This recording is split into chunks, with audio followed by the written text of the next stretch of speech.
ಬೀದರ್ ನಗರದ ಆದರ್ಶ ಕಾಲೋನಿಯ national college ಹತ್ತಿರವಿರುವ ರೈಲ್ವೆ ಗೇಟ್ನಿಂದಾಗಿ ಸಾರ್ವಜನಿಕರು ಮತ್ತು ವಾಹನ ಸವಾರರು ಎದುರಿಸುತ್ತಿರುವ ತೀವ್ರ ಸಂಚಾರ ದಟ್ಟಣೆ ಸಮಸ್ಯೆಗೆ ಶಾಶ್ವತ ಪರಿಹಾರ ಕಲ್ಪಿಸುವ ನಿಟ್ಟಿನಲ್ಲಿ ನೂತನ ರೈಲ್ವೆ ಅಂಡರ್ ಬ್ರಿಡ್ಜ್ ಆರ್ಯುಬಿ ನಿರ್ಮಾಣ ಕಾಮಗಾರಿಯನ್ನು ಕೈಗೆತ್ತಿಕೊಳ್ಳಲು ಇಂದು ವಿವಿಧ ಇಲಾಖೆಗಳ ಹಿರಿಯ ಅಧಿಕಾರಿಗಳೊಂದಿಗೆ ಸಂಸದ ಶ್ರೀ ಸಾಗರ್ ಖಂಡ್ರೆ ಅವರು ಸ್ಥಳ ಪರಿಶೀಲನೆಯನ್ನು ನಡೆಸಿದರು. ವರದಿ Suresh Rathod, NKS TV4.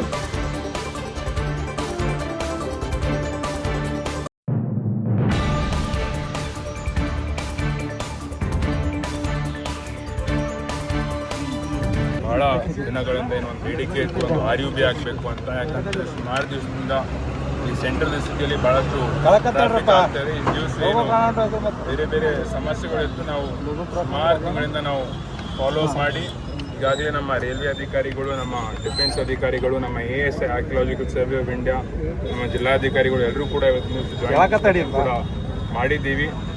Air force ಅವರು ಕೂಡ ಈಗಾಗಲೇ ಒಪ್ಕೊಂಡಿದ್ದಾರೆ. ಇನ್ನು ನಮಗೆ ಪ್ರಪೋಸಲ್ ಕೊಡಿ, ನಾವು ನಮ್ಮ ಮಿನಿಸ್ಟ್ರಿ ಆಫ್ ಡಿಫೆನ್ಸಿಗೆ ಹೋಗಿ ನಾವು ಈಗೇನು ತೊಗೊಳ್ತೀವಿ ಅಂತ. ಆರ್ಕಿಯಾಲಜಿಕಲ್ ಸರ್ವೆ ಆಫ್ ಇಂಡಿಯಾದವ್ರು ಹೇಳ್ತಾರೆ, ಯಾಕಂದ್ರೆ 2 ಮಾನ್ಯುಮೆಂಟ್ ಬರ್ತಾ ಇದೆ.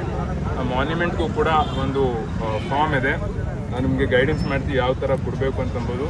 ಈಗಾಗಲೇ ನಾವು ಏನು ಎಷ್ಟು ಫೀಟ್ ಹೋಗುತ್ತೆ, ಈಗಾಗಲೇ ನಮ್ಮ ಏರ್ಫೋರ್ಸ್ದು 0.33 ಏಕರ್ಸ್ ಅಂತ ಇದೆ. ನಮ್ಮ ಪ್ರೈವೇಟ್ ಪ್ರಾಪರ್ಟಿದು ಸ್ವಲ್ಪ 0.33 ಇದೆ. ಈ ಥರ ಒಂದು ಟೋಟಲ್ 0.7 ಏಕರ್ಸ್ ಅಂತ ನಾವು ಹೇಳ್ಬೋದು ಅಕ್ವಿಸಿಷನ್ ಆಗೋದು. ಪ್ರೈವೇಟ್ ಪ್ರಾಪರ್ಟಿಯಲ್ಲಿ ನಾವು ಏನು ಮಾಡ್ತೀವಿ, ಎಷ್ಟಾಯಿತು ಅಷ್ಟು ಮ್ಯಾಕ್ಸಿಮಮ್ ಅವ್ರು ಹೋಗಲ್ದಪ್ಲೆ ಎಷ್ಟಾಯಿತು ಅಷ್ಟು ನಾವು ಅದನ್ನು ಮ್ಯಾನೇಜ್ ಮಾಡಿ ಹೋಗ್ಬೇಕಂತ. ಯಾಕಂದರೆ ಜನರಿಗೂ ತೊಂದರೆ ಆಗಬಾರ್ದು. ಆದರೂ ಕೂಡ ಹೌದು, ಈಗ ಅದೇ ಹೇಳ್ತೇವೆ, ಈಗಾಗಲೇ ಎಲ್ಲ ರೆಡಿ ಆಗಿದೆ. ಒಂದು DPR ಕೂಡ ರೆಡಿ ಆಗಿದೆ. ಅಲೈನ್ಮೆಂಟ್ ಏನಿದೆ ಫಿಕ್ಸ್ ಆಗ್ತಾ ಇದೆ.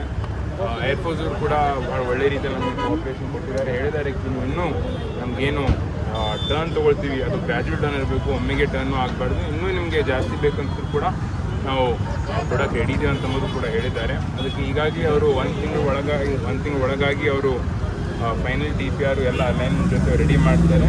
ಯಾವ್ಯಾವ ಡಿಪಾರ್ಟ್ಮೆಂಟಿಂದ, ನಮ್ಮ ASI ಇರ್ಬೋದು, ಏರ್ಫೋರ್ಸ್ ಇರ್ಬೋದು, ಈಗ ನಮ್ಮ DC ಕಚೇರಿಯಿಂದ, ನಮ್ಮ ರೆವಿನ್ಯೂ ಡಿಪಾರ್ಟ್ಮೆಂಟ್ ಇರ್ಬೋದು, ಎಲ್ಲರ ವತಿಯಿಂದ ಒಂದು NOC ಎಲ್ಲ ಕ್ಲಿಯರೆನ್ಸ್ ತೊಗೊಂಡ್ಬಿಟ್ಟು